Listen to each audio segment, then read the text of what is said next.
The billionaire had been blind for 10 years. Doctors failed. Scientists failed. Money failed. Then a poor boy, the son of his employee, stepped forward and said something that froze everyone in the room. "I know how to treat your blindness." People laughed. Some got angry. But what happened next shocked the entire world. Stay till the end, because this story will change how you see destiny forever. Before we dive into the topic, don't forget to like the video, subscribe to the channel, and tell us in the comments where you're watching from. He used to be a powerful man, the kind of man who could buy anything with one phone call. Cars, mansions, private jets. Nothing was impossible for him. But 10 years ago, everything went dark. A strange disease slowly stole his sight. At first, he saw shadows, then only light, then nothing. He spent millions on the best doctors in the world. Germany, Japan, America, every famous hospital, every famous specialist. They all said the same thing in quiet voices: "We're sorry. There is no cure." Inside, he felt anger burning like fire. How could a man who controlled the world lose something so basic? He became cold, harsh, silent. Employees were scared to speak near him. The house was full of people, yet full of silence. One day, a poor woman joined his mansion as a cleaning employee. She brought her young son with her. The boy was quiet, observant.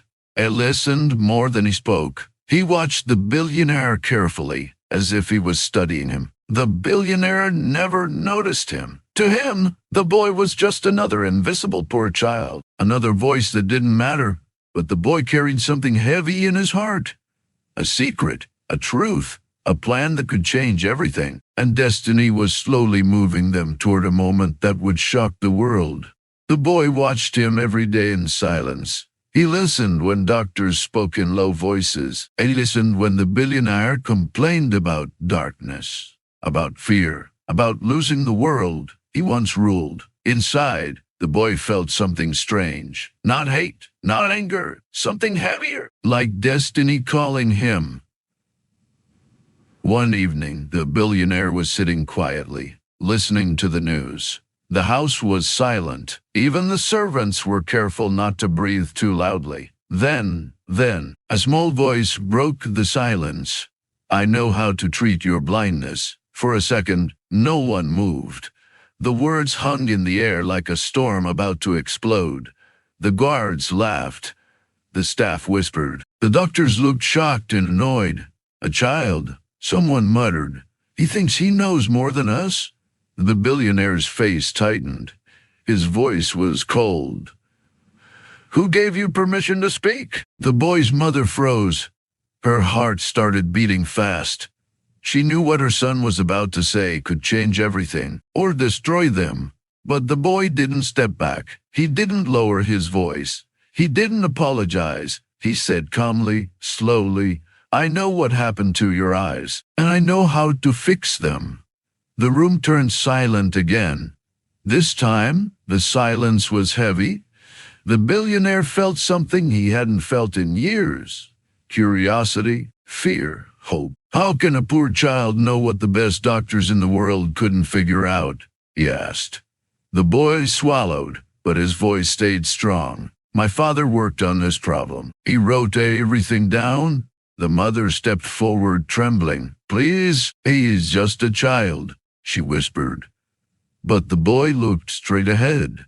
Inside, he felt his father's voice, his father's dreams, his father's unfinished work. He felt the weight of a promise he made years ago. "I can show you," he said quietly, "or you can ignore me." Like everyone ignored him. Those last words cut through the room like a knife. The billionaire felt a strange chill. The boy's words did not come from imagination. They came from a past filled with silence, pain, and broken dreams. His mother's hands started shaking. She knew this moment would come one day, but she never thought it would happen here, in front of the man who destroyed their lives. Years ago, The boy's father was a brilliant scientist, not famous, not rich, but obsessed with one dream: curing blindness. He believed darkness could be defeated. He believed the human eye could be healed. He worked day and night in a small lab, writing notes, drawing formulas, testing theories. People called him crazy, but he never stopped. Then he got a chance. He joined the billionaire's company. He thought his life was finally changing, but one day his research disappeared. His ideas were taken. His name was erased. No explanation, no credit, no rusties. The world moved on. He didn't. He became poor, broken, forgotten. Before he died, he gave his notebook to his young son. His voice was weak, but his eyes were full of fire. One day, but his eyes were full of fire. "This knowledge will matter," he whispered. "Promise me you won't let it die with me." The boy promised. He didn't fully understand the science, but he understood the dream. He understood the pain. He understood the injustice. For years, he studied those pages alone. He memorized words he barely understood. He carried that notebook like a treasure.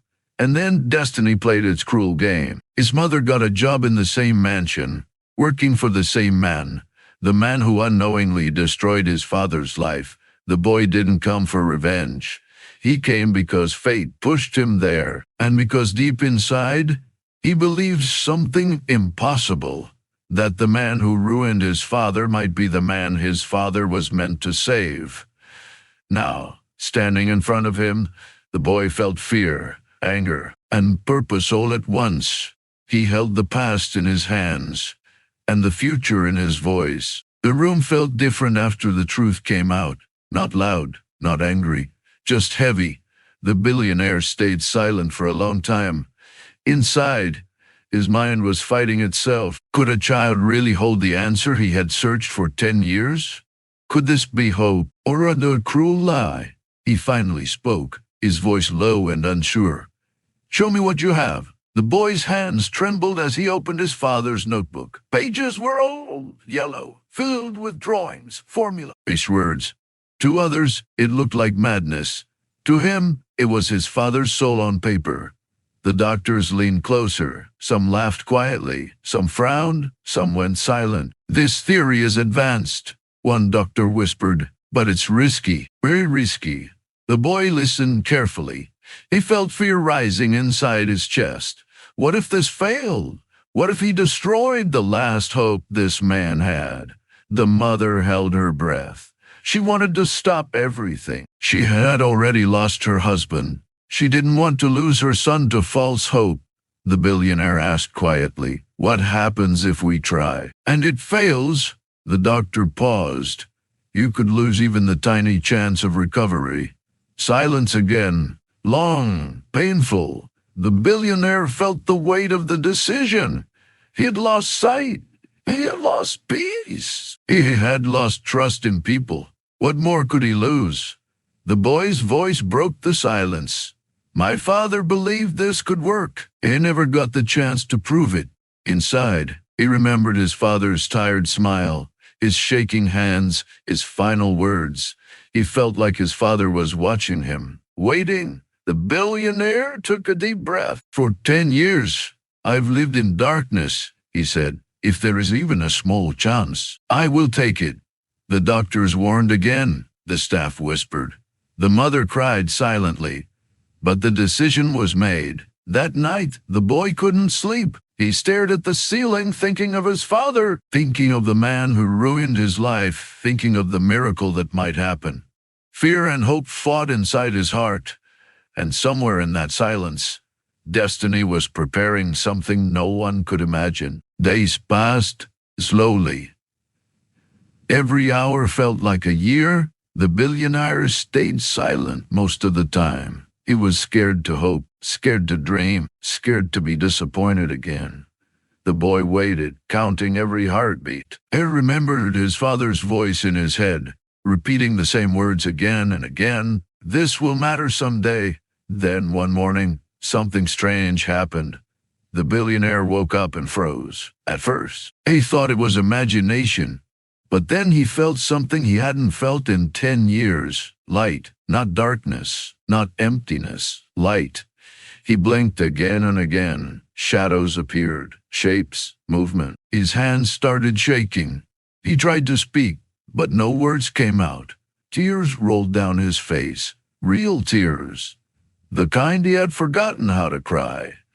The doctors rushed in. They tested him again and again. Their voices changed, from doubt to shock. "It's working," one whispered. The boy stood quietly, his heart pounding so fast he thought it would break. He didn't scream. He didn't celebrate. He just felt his father's dream slowly becoming real. The world found out quickly.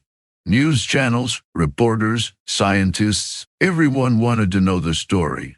How did a poor child do what the best doctors couldn't? Who is this boy? Where did this research come from?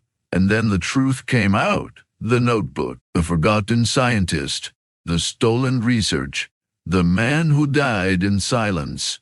People across the world were shocked. They shared the story everywhere. They called the boy a miracle. They called his father a hidden genius. But inside, the boy felt something different. He didn't feel victory. He felt sadness. His father should have seen this day. His father should have been here. The billionaire listened to the news quietly. For the first time, he could see the world again.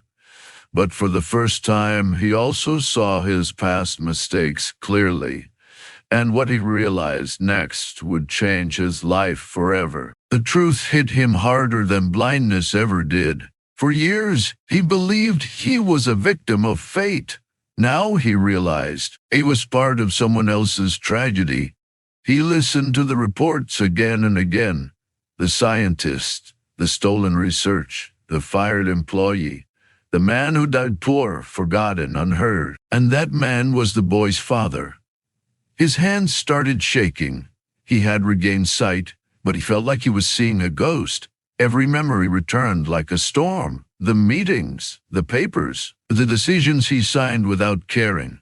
He remembered the name. He remembered the file he ignored. He had destroyed the man who saved him. The billionaire called the boy and his mother. When they arrived, he didn't speak at first. Silence filled the room again. But this time, it wasn't fear. It was guilt. "I didn't know," he whispered. "But I should have known." His voice broke. He had never cried in front of anyone before. Now he couldn't stop. "I took his work. I erased his name. I destroyed his future. And he still saved me through you." The boy looked at him quietly. He didn't smile. He didn't shout. Inside, he felt something strange. Pain mixed with peace. "My father believed knowledge should help people," he said softly. He never wanted revenge. Those words hurt more than anger ever could. The billionaire stood up slowly and bowed his head. Not as a powerful man, not as a boss, but as a human being who made a terrible mistake. He announced everything publicly. He admitted the truth to the world. He created a foundation in the scientist's name. He gave scholarships to blind patients, researchers, and poor students. But inside, he knew nothing could bring that man back. He regained his sight, but he also gained something heavier, a lifetime of regret. And the boy? He didn't just restore someone's vision. He restored his father's honor. And that was the miracle his father never lived to see.